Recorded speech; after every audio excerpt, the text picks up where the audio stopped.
Hello दोस्तों, कैसे हैं आप सब। स्वागत करता हूं आप सभी का इस YouTube चैनल में जिसका नाम है राहुल अग्रवाल यूपीएससी। तो दोस्तों, आज हम डिस्कस करने वाले हैं एक्सपोर्ट प्रिपेयर्डनेस इंडेक्स 2020 के बारे में। और मैं आपको आज के इस वीडियो में बताऊंगा कि जब भी हम किसी भी इंडेक्स के बारे में पढ़ते हैं, किसी भी रिपोर्ट के बारे में पढ़ते हैं, तो हमें कौन कौन सी चीजें खास तौर पे याद रखनी चाहिए, खास तौर पे हमें ध्यान से पढ़ना चाहिए, और इनमें से कौन कौन सी चीजें आपके यूपीएससी पॉइंट ऑफ व्यू से इंपॉर्टेंट है।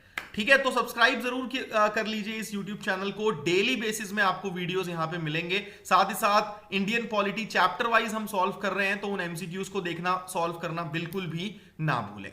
तो दोस्तों, एक्सपोर्ट प्रिपेयर्डनेस इंडेक्स, एक तरीके से नाम से समझ में आता है कि इस इंडेक्स में ये कैलकुलेट किया जा रहा है, ये ऑब्जर्व किया जा रहा है कि भाई भारत कितना ज्यादा प्रिपेयर्ड है एक्सपोर्ट को लेके।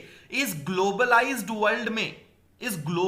वर्ल्ड में एक्सपोर्ट बहुत इंपॉर्टेंट रोल प्ले करता है। भाई अगर हम ये देखते हैं, आज अगर मैं आपको बोलूं कि दो कंट्रीज हैं, एक है ए और एक है बी। कंट्री ए जो है वो 5,000 करोड़ का एक्सपोर्ट करता है, जबकि कंट्री बी जो है वो 50 लाख करोड़ का एक्सपोर्ट करता है।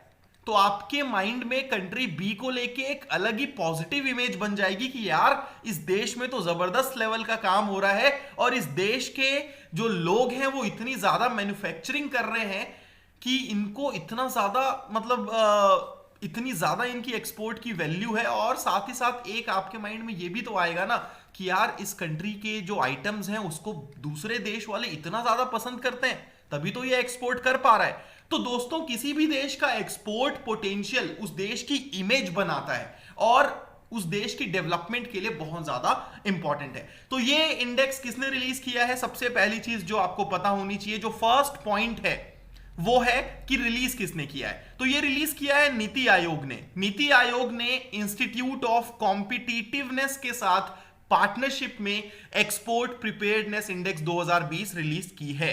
It is the first report to examine export preparedness and performance of Indian states। तो याद कीजिए, जब से मोदी सरकार 2014 से मोदी सरकार बनी है, 2014 मई जून से, उस समय से नरेंद्र मोदी अगर उन्होंने किसी एक चीज पे कंटिन्यूअस फोकस किया है तो वो किया है टीम इंडिया के ऊपर। उनका कहना है कि भाई इंडिया में हमारे जितने भी राज्य हैं उनके साथ उनके बीच में बेसिकली कंपटीशन तो हो, लेकिन वो कंपटीशन ऐसा होना चाहिए कि उस कंपटीशन का फायदा पूरे देश को मिले। ये बात तो आपको भी समझ में आती है। तो अगर हमें इंडिया एज अ कंट्री का एक्सपोर्ट पोटेंशियल बढ़ाना है, तो हमें हर एक स्टेट पे फोकस करना पड़ेगा ना। हर एक स्टेट के जो भी बॉटलनेक्स हैं, जो भी स्टेट्स में परेशानियां हैं, उन्हें सॉर्ट आउट करना पड़ेगा। तो सबसे बढ़िया तरीका क्या है? सबसे बेस्ट तरीका यह है कि राज्यों के बीच में एक कंपटीशन ला दो और राज्यों को बोलो कि तुम अपने अपने स्टेट का एक्सपोर्ट पोटेंशियल बढ़ाओ।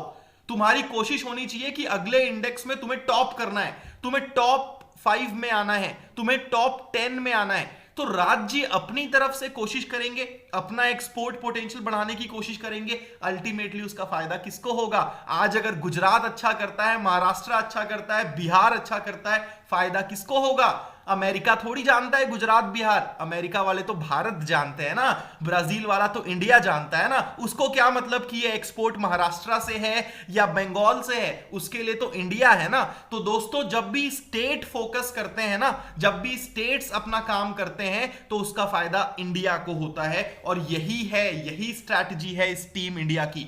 तो इस पर्टिकुलर एक्सपोर्ट प्रिपेयर्डनेस इंडेक्स में ये चेक किया जाएगा कि इंडियन स्टेट्स की क्या तैयारियां हैं, क्या कितने प्रिपेयर्ड हैं वो एक्सपोर्ट को लेके। ठीक है, तो बेसिकली स्टेट्स को रैंक कैसे किया गया है? हर एक इंडेक्स में कुछ पैरामीटर्स होते हैं। अगर आप ईज ऑफ डूइंग बिजनेस का देखोगे ना, जो कि वर्ल्ड बैंक रिलीज करता है, तो उसमें भी अलग अलग पैरामीटर हैं। उसके हिसाब से कंट्रीज को चेक किया जाता है कि हाँ भाई, इस कंट्री ने इस पैरामीटर में इतना अच्छा परफॉर्म किया है, दूसरे पैरामीटर में खराब परफॉर्म किया है, उसके बाद उसकी ओवरऑल रैंकिंग आती है। एग्जाम में भी जब हम एग्जाम देते हैं, आप यूपीएससी का मेंस दोगे, आपके पास अलग अलग सब्जेक्ट्स होंगे ना। जिनके पेपर्स आप दोगे।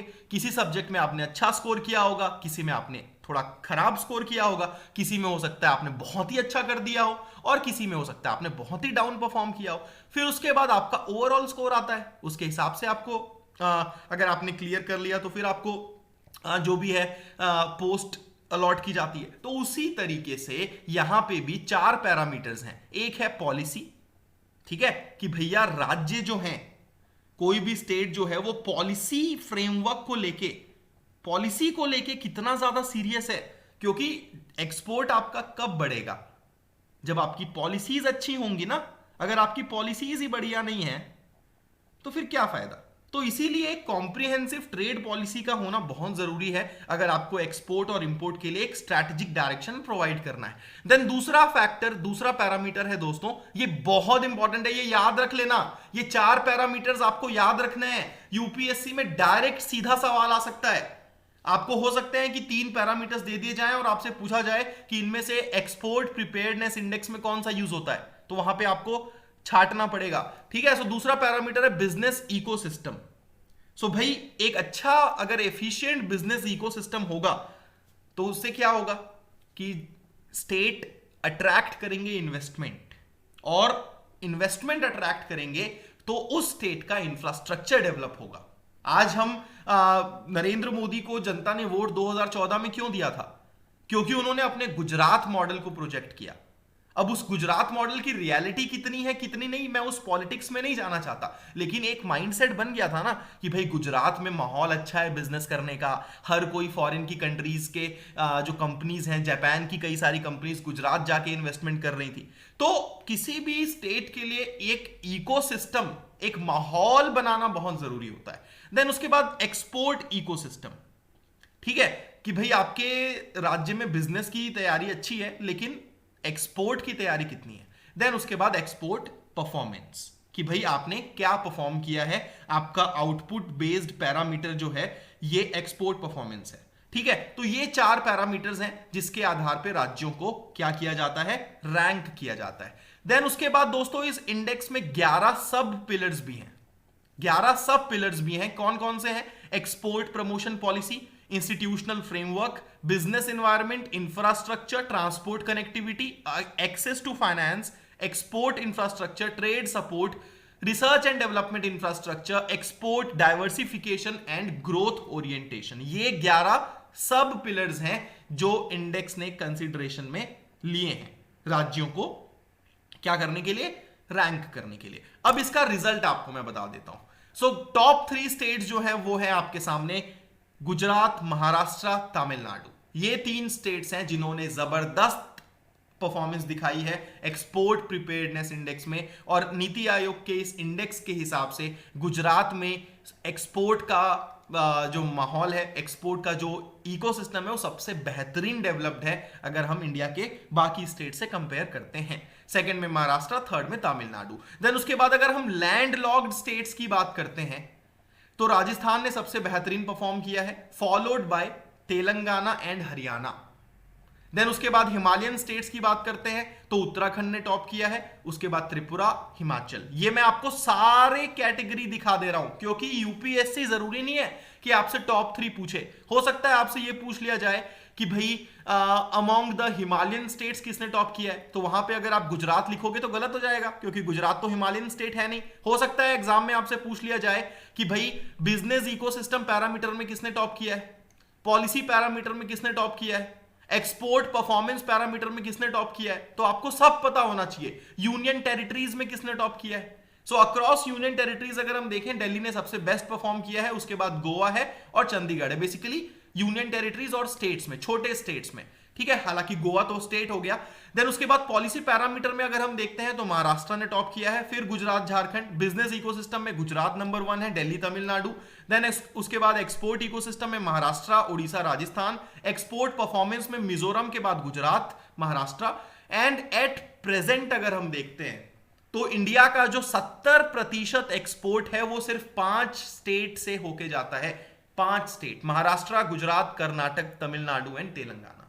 तो मतलब अगर हम 100 रुपए का एक्सपोर्ट करते हैं ना तो 70 रुपए का जो एक्सपोर्ट है वो इन 5 स्टेट से जाता है। और यही तो हमारी सबसे बड़ी प्रॉब्लम है सबसे बड़ी प्रॉब्लम यही है कि भैया कुछ स्टेट्स जो हैं वो डेवलप हुए जा रहे हैं और जो बाकी स्टेट्स हैं जो लेस डेवलप्ड है वो वैसे ही हैं। यहां पे आपको कहीं पे भी बिहार दिख रहा है, कहीं पे भी उत्तर प्रदेश दिख रहा है।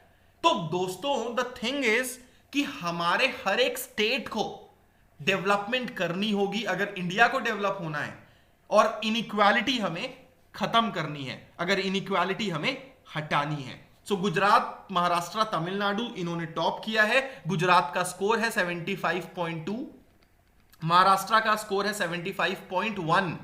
सो गुजरात और महाराष्ट्र एकदम अगल बगल में है, एकदम 0.1 का डिफरेंस है। और तमिलनाडु का स्कोर है 64.9, थर्ड नंबर में। फोर्थ में राजस्थान है 62.6, उसके बाद ओडिशा है 58.2।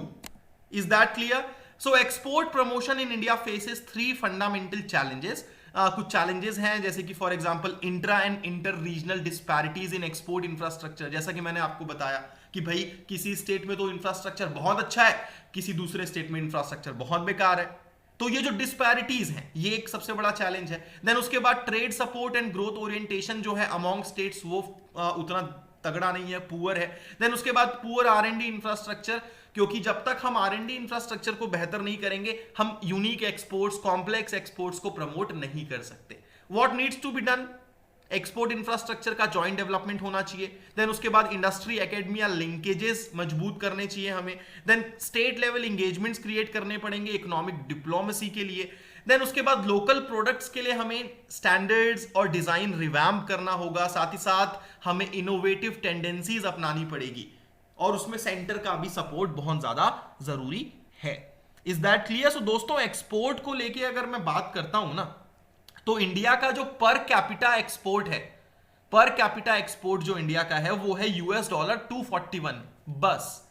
जबकि अगर आप देखोगे चाइना का पर कैपिटा एक्सपोर्ट है $18,000।